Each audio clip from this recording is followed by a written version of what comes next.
Good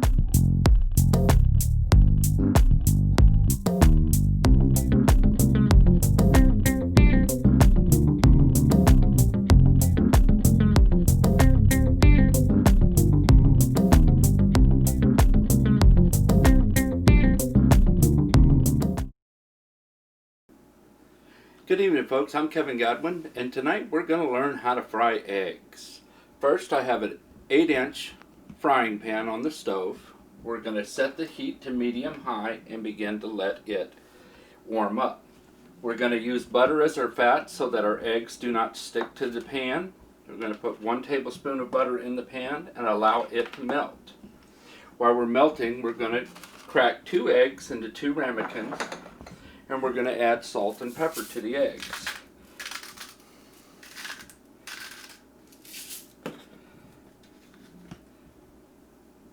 Now we wait for our butter to melt.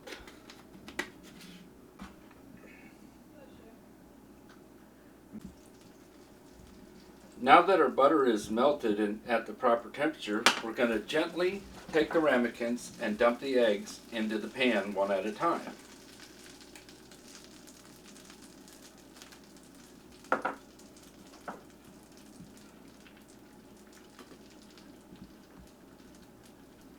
Eggs have 2 proteins, the white protein and the yolk, which is the yellow protein. We're going to wait for the white eggs to completely set before we flip the eggs. As they're gently cooking in the pan, gently move them around to make sure that they're not sticking.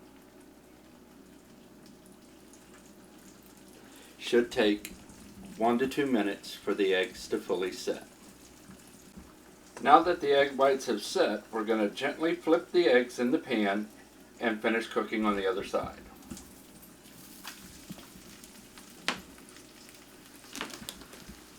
Now that the eggs have been flipped, it'll take 1 to 2 minutes to cook the eggs on the other side. At this point, I'll turn the heat off and let it finish frying in the residual heat. Now our eggs have finished cooking. We're going to gently remove them from the frying pan to a waiting plate. And breakfast is served. Thank you for cooking with Kevin tonight.